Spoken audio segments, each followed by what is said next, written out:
Good morning. I hereby call to order this fourth meeting of the Pennsylvania Public Utility Commission for the year 2016. I ask you to please stand for the Pledge of Allegiance. I pledge allegiance to the flag of the United States of America and to the republic for which it stands, one nation, under God, indivisible, with liberty and justice for all.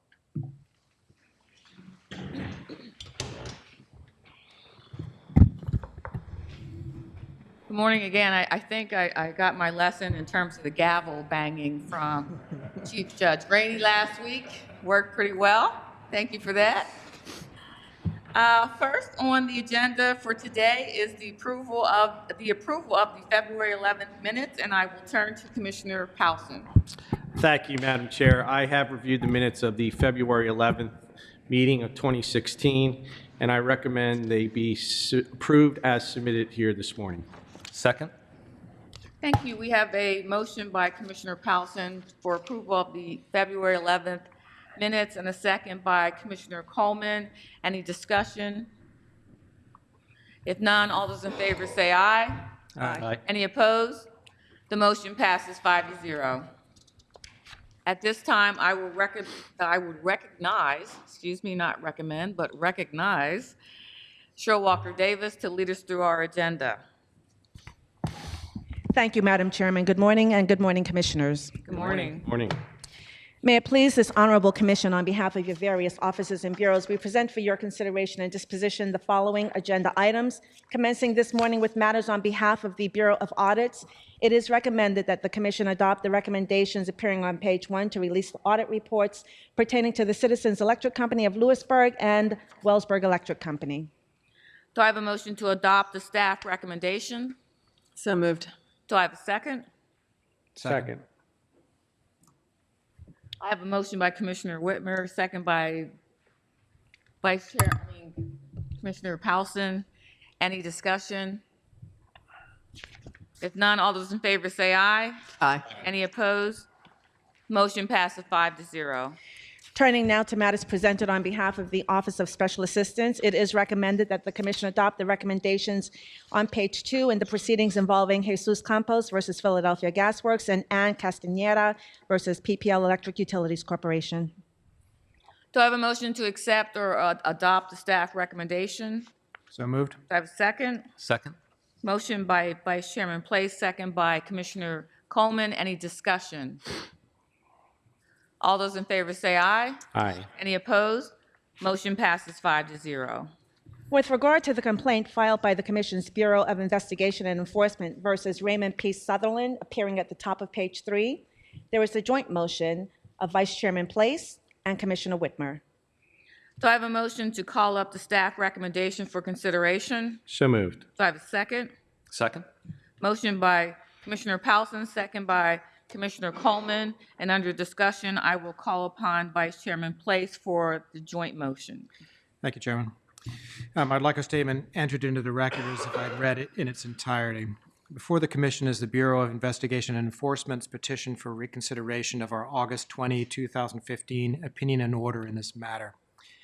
In that order, acting on I&E's motion for a default judgment on its complaint, the Commission fined the respondent, a household goods carrier, $150 for failure to file an assessment report demonstrating its gross revenue for the 2011 calendar year. However, the Commission found that the respondent was not responsible for any assessments applicable to the 2012-2013 fiscal year. I&E seeks reconsideration of both of those findings, urging that the fine for the failure to file the assessment report be raised to $1,000. I&E also argues that the Commission should order the respondent to pay a $120 assessment for the 2012-2013 fiscal year and an $18 penalty for failing to pay that assessment.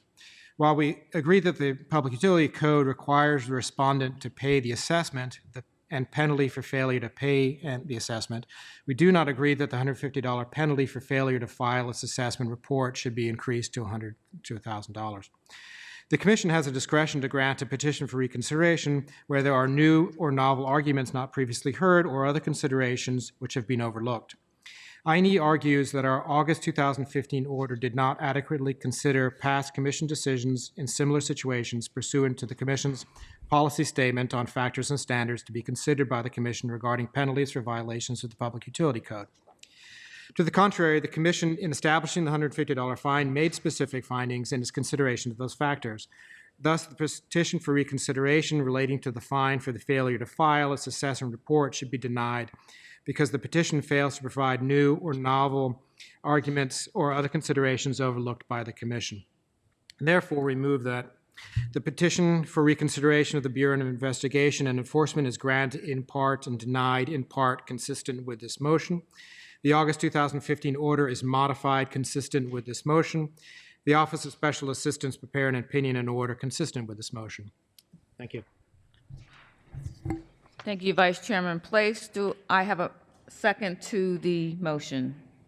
Second. Second by Commissioner Powelson. On the motion to amend the staff recommendation, any further discussion? All those in favor say aye. Aye. Any opposed? The motion passes. On the staff recommendation as amended by the joint motion, any further discussion? Seeing none, all those in favor say aye. Aye. Any opposed? The motion passes 5-0. It is recommended that the Commission adopt the staff recommendation in the proceeding involving the Pike County Light and Power Company's petition for approval of its default service implementation plan for the period of June the 1st, 2016 through May the 31st of 2018, noting your statement, Madam Chairman, as well as the statement of Commissioner Powelson. Do I have a motion to adopt the staff recommendation? So moved. Do I have a second? Second? Motion by Commissioner Whitmer, second by Commissioner Coleman.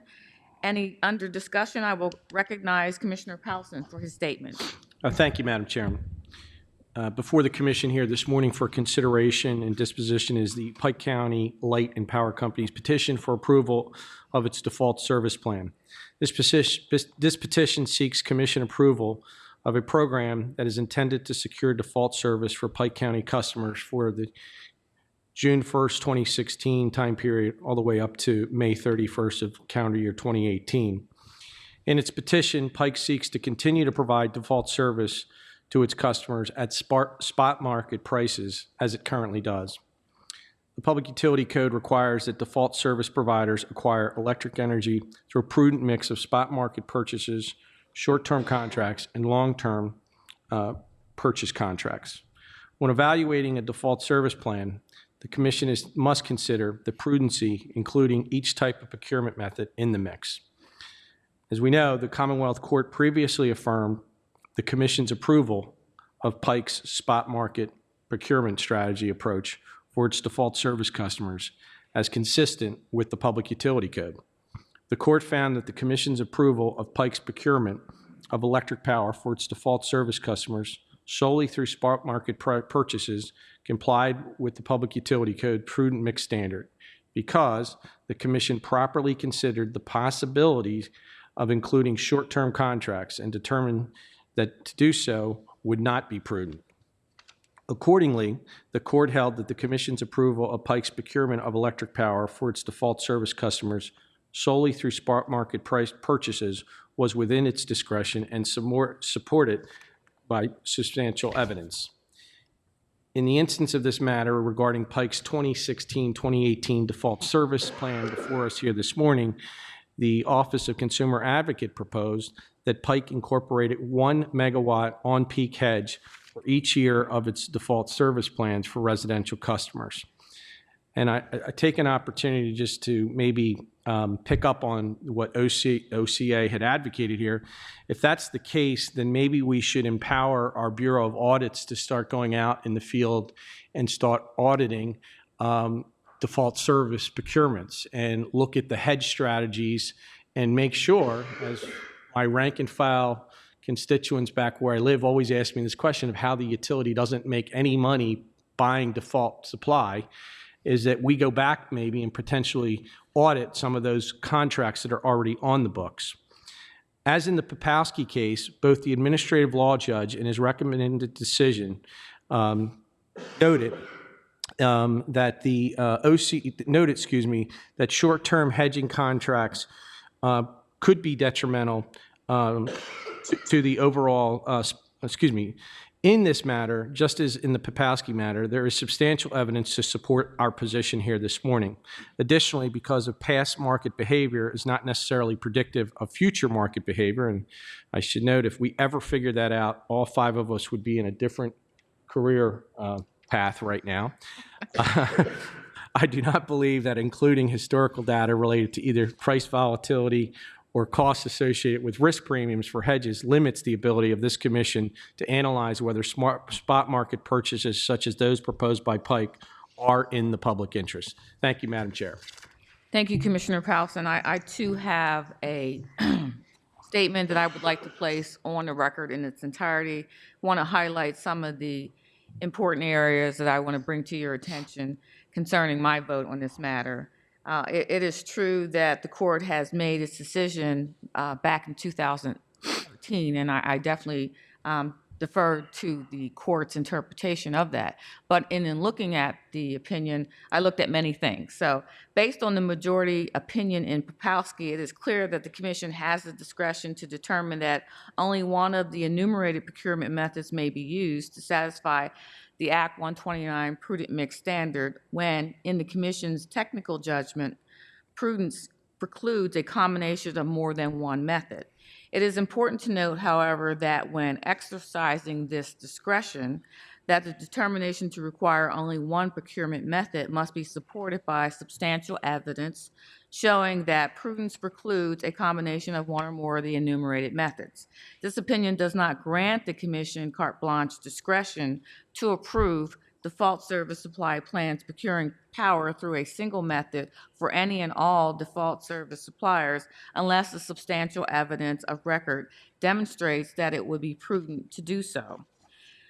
It is important that in exercising its discretion, the commission not ignore the price fluctuations experienced by Pike's default service customers in recent years. I believe that Pike should have provided an in-depth analysis on what hedges it has available and the cost of those hedges. Pike further should have compared these costs with the effect that unhedged spot market prices have on Pike's default service customers.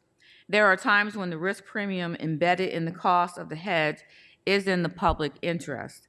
The record developed in this case failed to specify what the cost of such a hedge could be. I am reluctant to support Pike's petition without this information, as it is important, as it is a part of the balance and discussion referred to in the Commonwealth Court's decision. Because I am unable to give my full due diligence in this matter without this information, I respectfully dissent in approving Pike's default service plan as filed. Further, I would encourage Pike and all other EDCs, to the extent applicable, to include empirical data in future filings to support any proposed deviation from the prudent mix standard of Act 129. Thank you. Any further discussion? Madam Chair, thank you. Commissioner Powell. Just a quick one. I think what both statements recognize here this morning is most likely for the need for the General Assembly to take a look at Act 129. You know, we had a very successful hearing here last week to look at alternative rate making. And here we are, and I look out in the room, I remember 2008 when Act 129 was passed into law. We had a $14 per MMBTU gas market. We had the culmination of high gas prices and the transition of 2 of our major electric distribution companies to fully competitive market. And we have made that transition. And thanks to Commissioner Whitmer's leadership, we now have $2 gas markets. Just making sure you're paying attention here this morning. I'll take that compliment. Thank you. Okay. So I think we are at the point now where we've had this 8-year look back, and today's case is an example of things that need to be looked at in Act 129 as a legislative statute that probably worked pretty well for its first 8 years. And now I think now more than ever, Madam Chairman, I think the legislature should probably take an opportunity to look at Act 129 in terms of things like default supply procurement regs, and what we've been doing more recently with our discussions on things like decoupling and the next phase of energy efficiency here in Pennsylvania. So again, I commend you for your statement as well here this morning. Thank you, Commissioner Powelson. I would dare say that anything that the General Assembly does look at is truly up to their discretion and consideration. And I would think that in looking at what we did in Act 129 in 2008, they're going to look at it at it in the viewpoint in terms of what would be best for the consumers of Pennsylvania. The intent of the act in 2008 was to make sure that the procurement of default service was for at the least cost to the consumers. And in doing so, what I think we're looking at here today, or should be looking at here today, is to make sure that any plans that we approve is at the least cost to the consumer. So I thank you for your comments, and I would welcome any consideration of changes to this language by the General Assembly because it is truly their discretion to do so. Any further comments? Seeing none, all those in favor say aye. Aye. Any opposed? I am opposed. The motion passes 4-1. Should be noted that the last item on page 3 pertaining to Sprague Operating Resources LLC has been postponed until public meeting of March the 17th. It is recommended in omnibus fashion that the commission adopt the staff recommendations appearing on page 4, commencing with the recommendation in the proceeding labeled Metropolitan Edison Company, Pennsylvania Electric Company, Pennsylvania Power Company, and West Penn Power Company with regard to their joint petition seeking approval of their Act 129 Phase 3 plan, and concluding with the joint petition for approval of a telecommunications interconnection agreement by United Telephone Company of PA LLC, DBA CenturyLink, and Blue Ridge Digital Phone Company. Do I have a motion to adopt the staff recommendations? So moved. Do I have a second? Second. Motion by Commissioner Whitmer, second by Commissioner Powelson. Any discussion? All those in favor say aye. Aye. Any opposed? The motion passes 5-0. Turning now to matters presented on behalf of the Bureau of Technical Utility Services, commencing on page 5 of the public meeting agenda, it is recommended that the commission adopt the items commencing with the recommendation in the proceeding involving the amended application of PennDOT to replace the existing bridge where State Route 1001 crosses over the Norfolk Southern Railway Company in the borough of Sharpsburg, Allegheny County, continuing with the remaining items on pages 5, 6, 7, through and including the first 2 items at the top of page 8, ending with the recommendation in the rate increase proceeding of the Lincoln Taxi Transportation LLC. Do I have a motion to adopt the staff recommendations? So moved. Do I have a second? Second. Motion by Commissioner Coleman, second by Commissioner Powelson. Any discussion? Seeing none, all those in favor say aye. Aye. Any opposed? Motion passes 5-0. With regard to the proceeding involving the Columbia Water Company Supplement Number 76 to its tariff water PAPUC Number 7, seeking to decrease the company's Marietta Division rates, there is your motion, Madam Chairman. Thank you. Do I have a motion to call up the staff recommendation for consideration? So moved. Is there a second? Second.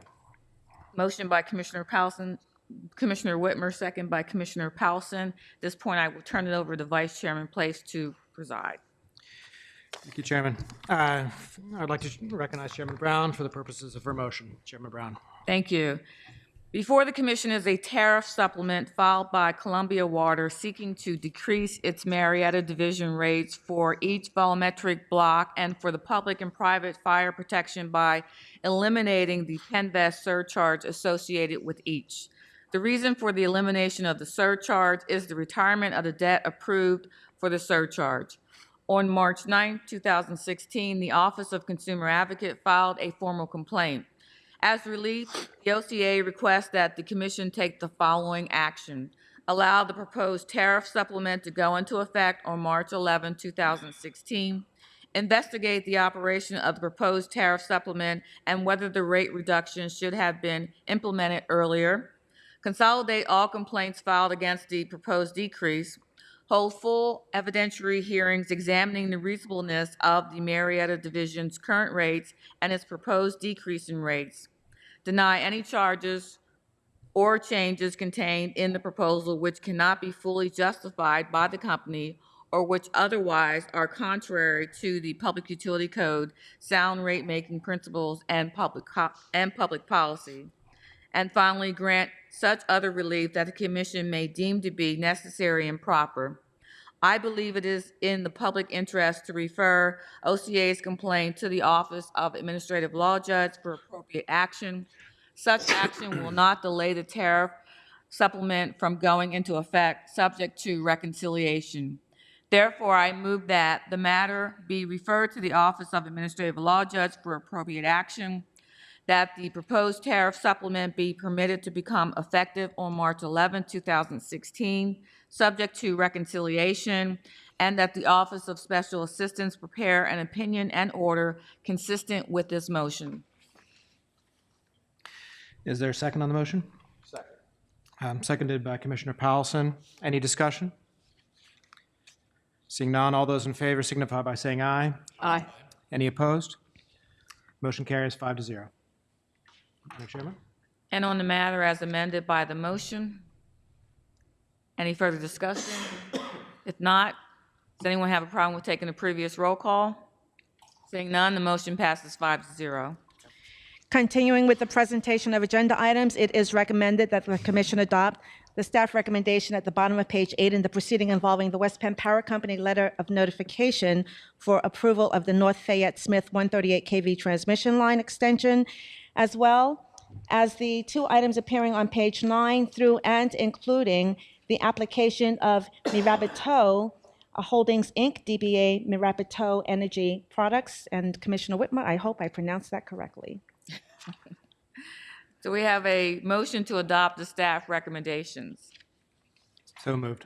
We have a second. Second. Motion by Vice Chairman Place, second by Commissioner Whitmer. Any discussion? All those in favor say aye. Aye. Any opposed? Motion passes 5-0.